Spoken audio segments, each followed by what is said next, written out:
नमस्कार जय Jagannath Shri education Odia YouTube channel को आपण मानक समस्त को सुस्वागत। तेज आज वीडियो रे आमे पुनर्बार आलोचना करबा सही रीति साहित्यर बलका थिबा केतक प्रश्न एवं उत्तर गुड़िक सहित।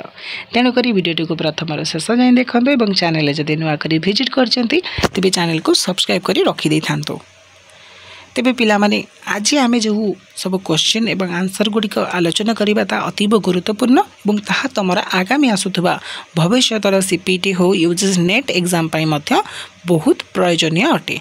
एवं यह सहित आमे चैनल ले मध्य विभिन्न विभिन्न क्वेश्चन बैंक सब आलोचना करिचु जहा कि भी तुमर प्रीवियस बा आगो को आसुथबा एग्जाम गुड़िक पड़ी जीवो एवं प्रीवियस ईयर क्वेश्चन गुड़िक मध्य पड़ीथिला। सेतिपय बहुत ध्यानपूर्वक सहित वीडियोटी को देखु थांतु। एवं चलंतु देरी न करी वीडियो रे प्रथम प्रश्न को बढ़िबा।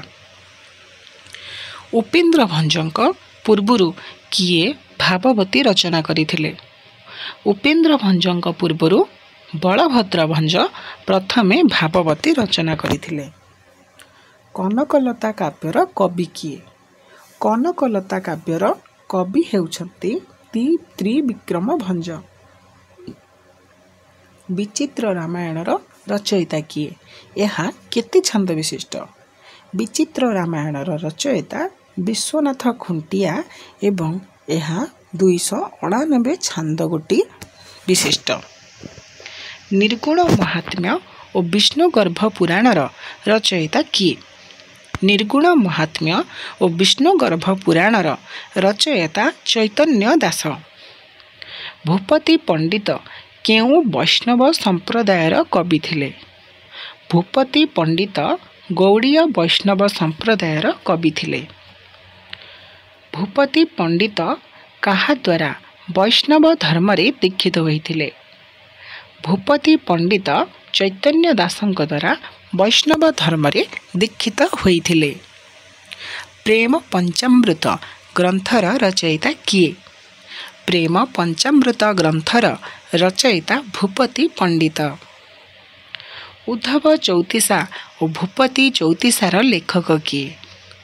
उद्धव चौतीसा और भूपति चौतीसार लेखक भूपति पंडित। परचे गीता शिव पुराण गोविंद गीता और ज्ञान सागर गीतार रचयिता किए? परचे गीता शिव पुराण गोविंद गीता तथा ज्ञान सागर गीतार रचयिता कवि द्वारिका दास। ब्रह्ममुद्गर मनसा मंगल 13 पोई गुंडीचा केलीर रचयिता किए? ब्रह्ममुद्गर मनसा मंगल 13 पोई गुंडीचा केलीर रचयिता द्वारका दास। पद्म पुराण जैमिनी भारत और पुरुषोत्तम देउल तोला आदि ग्रंथर रचयिता किए? पद्म पुराण जैमिनी भारत और पुरुषोत्तम देउल तोला आदि ग्रंथर रचयिता नीलांबर दास।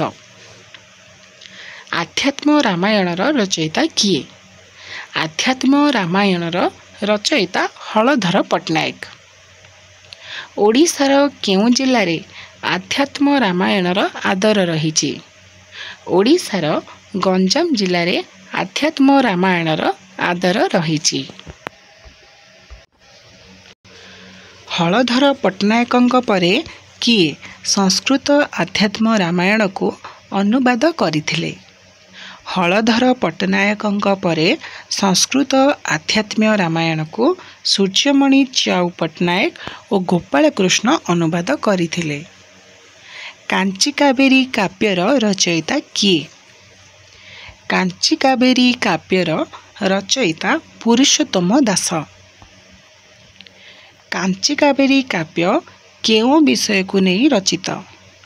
कांची कावेरी काव्य पुरुषोत्तम देवक कांची अभियान विषय को नहीं रचित। कांची कावेरी काव्य पाई कवि केउ ग्रंथ द्वारा प्रभावित होइछंती? कांची कावेरी काव्य पाई कवि मादल पांजी ग्रंथ द्वारा अधिक मात्रा रे प्रभावित होइछंती। कांजीओला व्रत ग्रंथर रचयिता किए? कांजीओला व्रत ग्रंथर रचयिता पुरुषोत्तम दास। महादेव दास भागवतर केउ केउ स्कंद लिखिथिले? महादेव दास भागवतर द्वादश और त्रयोदश स्कंद सबु लिखिथिले। मार्कंडेय पुराण, विष्णु केसरी पुराण और नीलाद्रि महोदयर रचयिता किए? मार्कंडेय पुराण, विष्णु केसरी पुराण और नीलाद्रि महोदयर रचयिता महादेव दास। कार्तिक महात्म्य, आषाढ़ महात्म्य कହାର रचना? कार्तिक महात्म्य तथा आषाढ़ महात्म्य हेउछि महादेव दासंकर रचना। श्री चैतन्य भागवतर रचयिता किए? श्री चैतन्य भागवतर रचयिता ईश्वर दास। श्री चैतन्य भागवतर विषय वस्तु काहाकु नेई रचित? श्री चैतन्य भागवतर विषय वस्तु श्री चैतन्य को नेई रचित।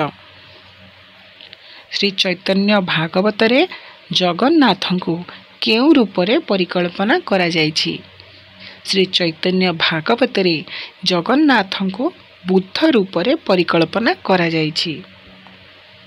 श्री चैतन्य भागवतर छांद संख्या केते? श्री चैतन्य भागवतर छांद संख्या 65। नल चरितर रचयिता किए? नल चरितर रचयिता मधुसूदन। राम रसामृतर रचयिता किए? राम रसामृतर रचयिता कान्हू दास। राम रसामृतर विषय वस्तु केउथिरु आसीछि? राम रसामृतर विषय वस्तु बलराम दासंक जगमोहन रामायणरू आसीअछि। केउ काव्यर प्रत्येक अध्याय 108 पद विशिष्ट और अध्याय मध्य 108। राम रसामृत काव्यर प्रत्येक अध्याय 108 पद विशिष्ट और अध्याय मध्य 108 गोटी। कांचन लतार रचयिता किए? कांचन लतार रचयिता श्रीधर द्विज। गोपी भाषार रचयिता किए? गोपी भाषार रचयिता दनाई दास। पहली चौतीसा और सान कन्नड़ा चौतीसा काहार रचना? पहली चौतीसा और सान कन्नड़ा चौतीसा हेउछि दनाई दासंकर रचना। प्रेम मंजरी काव्यर रचयिता किए? प्रेम मंजरी काव्यर रचयिता चंद्रशेखर भंज। रसलहरी काव्यर प्रणेता किए? रसलहरी काव्यर प्रणेता रघुनाथ भंज। पूर्णतम चंद्रोदय काव्यर रचयिता किए? पूर्णतम चंद्रोदय काव्यर रचयिता वृंदावती दासी। पूर्णतम चंद्रोदय छांद संख्या केते? पूर्णतम चंद्रोदयर छांद संख्या 20। पूर्णतम चंद्रोदयर विषय वस्तु काहाको उपजीव्य करी रखिछि? करी रचित। पूर्णतम चंद्रोदयर विषय वस्तु कृष्णଙ୍କ लीला तथा गोपलीला को उपजीव्य करी रचित। श्रीकृष्ण तत्व चंद्रोदयर रचयिता किए? श्रीकृष्ण तत्व चंद्रोदयर रचयिता चंद्रशेखर महापात्र। हरिभक्ति चंद्रोदयर रचयिता किए? हरिभक्ति चंद्रोदयर रचयिता भीमदास। उपासना चंद्रोदयर स्रष्टा किए? उपासना चंद्रोदयर स्रष्टा कृपा सिंधु दास। तेबे पिला माने आजिर एही भिडियो रे आमे रीति साहित्य उपरे आधारित केतक गुरुत्वपूर्ण संक्षिप्त उत्तरधर्मी प्रश्न एवं उत्तर सबु आलोचना कले एवं एही आलोचनाटी जदि तुमर पढ़ापढ़ी रे बा तुमर प्रस्तुति पर्व रे किछि साहाय्य सहयोग करि पारिछि ताकू ध्यान दे भिडियोटी को लाइक करदेव। सांग मानक सहित जेते पारुच विनम्रतार सहित सहृदयवान होई भिडियोटी को मध्य शेयर करदेव एवं चैनल को जमारू भी न भूली सब्सक्राइब करी रखी आमको सेही भली भाबरे भल पाउथिबो एवं सपोर्ट मध्य करुथिबो। तेबे देखा हबो अन्य एक नूतन भिडियो रे। ଏହି प्राकृति उपरे आधारित नुआ नुआ प्रश्न एवं उत्तर सहित से पर्यंत मते विदाय दियंतु। रहिली। जय जगन्नाथ। वंदे उत्कल जननी।